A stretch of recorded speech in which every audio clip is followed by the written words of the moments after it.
Have you ever taught something important to your students and then thought, hey, who am I to sprout about all of this? Or hang on a minute, I don't do that. Let me explain what I mean. You might be teaching a lesson on healthy eating, for example.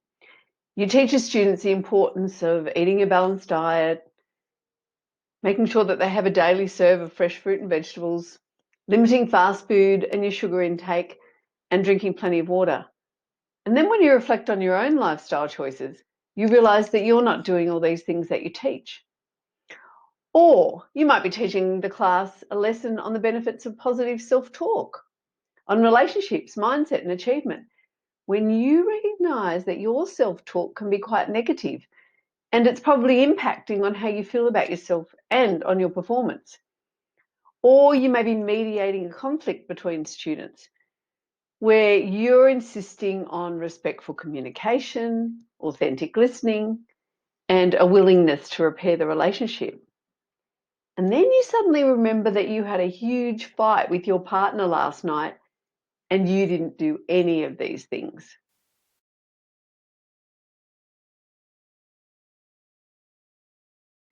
You may feel like a fraud, like an imposter, and you might tell yourself that you're not good enough and that you don't deserve any of the praise that you get for the work that you do. This is called the imposter syndrome. And in this video, I'm going to give you some strategies to deal with this really unpleasant and uncomfortable feeling. And it may be something that's coming up for you during this COVID-19, in the time of learning to teach in an unusual environment, in a different environment to what we're used to. Just because you don't practice what you preach all the time or do things perfectly, does that mean that you should never teach those things? I don't think so. I'm Maria Amaro, and I'm a teacher with over 30 years experience working with students and supporting teachers. And I want to share what I've learned, especially in how to manage your well-being during these tricky times. So please subscribe to my channel so that you can receive the videos and all the information. And if you've got any questions or comments, please post them below and I'll get back to you. I want to help teachers get through this the best way they can. And the way that they can do this is by maintaining their well-being. At one time or another, it might have crossed your mind that your students need to develop more resilience and more risk-taking with their behaviour and learning. You're now being challenged to do exactly that, and you might not be happy with how you're dealing with the challenge. Having to learn new IT skills in a very short period of time and having to go live in front of your class in a way that feels foreign, especially when you don't necessarily feel confident, can contribute to you feeling less than resilient. This is what the imposter syndrome looks like. And I've noticed, both as a teacher and a presenter, that this imposter syndrome rears its ugly head regularly and causes me to seriously wonder how I can be the one who teaches best practice when I don't always do it perfectly. But just because I don't do everything perfectly doesn't mean that I shouldn't share my knowledge, experience, and understanding with others who may benefit from that. And the same goes for you. And here are 7 ways to improve your self-talk and keep the imposter syndrome at bay. Number 1, be authentic. This is the perfect time to show your students that you're learning to teach in this new environment. Talk to them about how it feels when you're learning something new and how it can be hard and how the learning curve doesn't always go in a straight line. Be sure to include some times when you've tried to learn how to do something and failed at it. Talk to your students about other times when you have learned a new skill and how it felt. And have students reflect on times of learning for them and what self-talk they use to get through the difficulties. Discuss the challenges in learning in this online environment and validate your own and the students' feelings around that. When students know that you've struggled and are maybe still struggling with some of the things you're teaching, It gives them hope in their learning and lets them know that you're human. So it helps to develop relationships, which are the core of our teaching. Be sure that you reflect on what all this means for student learning in the classroom too. Number 2, let go of perfectionism. We can all be guilty of perfectionism. We want to be perfect at something. We don't want to give something a go until we can do it and get it 100% correct. But perfectionism is not your friend. And teachers can be their own worst enemies. You want to be perfect at everything and often set yourself up to fail. And you're like this because you care. Teachers care. You care about your students. You care about the families in your community.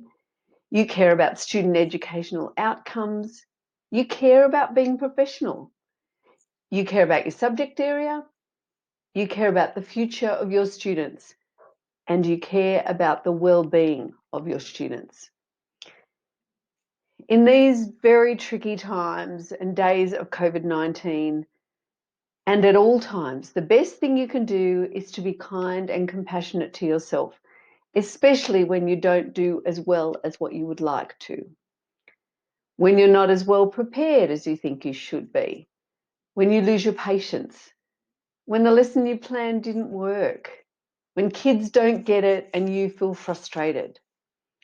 You can help your students learn to be compassionate with themselves and not be a victim of perfectionism when you demonstrate self-compassion and make it obvious to your students that's what you're doing. Number 3, ask for help. There are many reasons why people don't ask for help. They don't want to look silly or stupid. They don't want to show others that they don't understand something. They don't want to admit that they're not perfect, and they're afraid. But this time of new learning is also a lesson in humility. I'm always reminded of that saying when I first started teaching, there's no stupid questions. And teachers are in a unique situation where others expect them to have all the answers.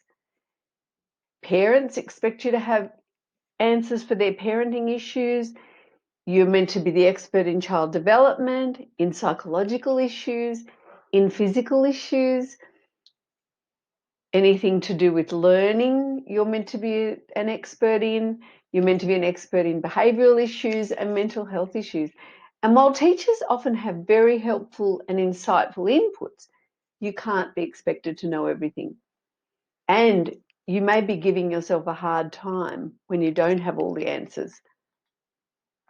So rather than think that you should have all the answers, whether you're in your first or your 40th year of teaching, you're entitled to seek help when you need it. And this is the time to ask for help when you need it and to be humble. And then you can let somebody else be the expert. Number 4, own your mistakes. Actions speak louder than words, and students notice more of what we do than what we say. Show them an attitude of problem solving rather than complaining when faced with a challenge. And own up to your mistakes rather than blaming or making excuses.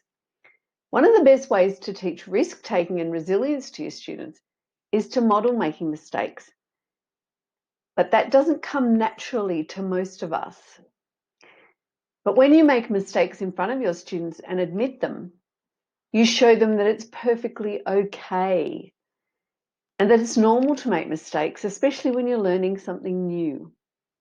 And rather than you hiding when you've failed or not lived up to something that you believe in your own expectations, take responsibility for that behaviour. There's enormous power in saying, yep, I screwed it up. And it is wonderful modelling for your students. Number 5, notice your self-talk. Pretend you're a caveman. You're in your cave preparing for a hunt, but you can hear rustling in the grass outside. And you're hearing sounds you don't really understand. On the one hand, it could be the wind blowing in the grass, or it could be a lion walking through the grass. You have two choices: skip the hunt, spend the night hungry, but live another day, or risk death and go outside. Once upon a time, as I've just demonstrated, it was essential for our survival to notice what was wrong in the environment to keep ourselves safe. So our fight and flight response was ever vigilant. Nowadays, we don't need that skill so much. And it's more important for us to focus on the positive in order to thrive and flourish to our potential. When you notice that your self-talk is negative, turn it around and give it a positive spin. Because we know that what we focus on increases in intensity and frequency. So what we want to do is focus on the positive by ensuring that our self-talk is positive. Number 6, celebrate your successes. This is particularly important in this new environment. When you get your Google Classroom working properly, celebrate it. When you all get on the classroom, celebrate it. Give each other a virtual high five. Give yourself a pat on the back.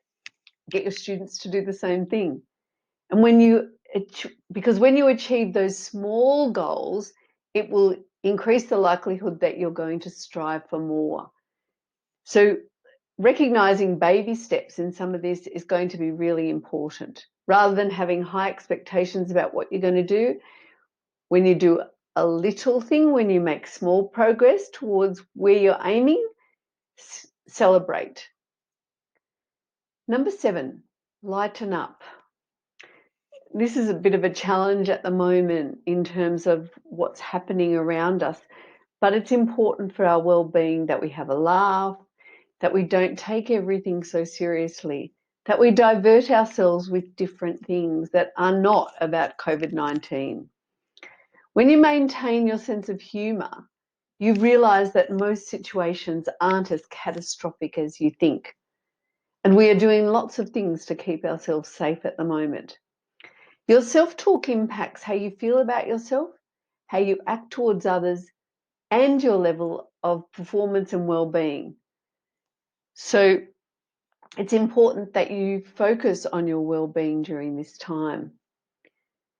You can also check out our website at The Highly Effective Teacher, where there are other resources on how to manage your well-being and how to maintain a strong sense of well-being while you're teaching. Thanks for watching. Bye for now and happy teaching.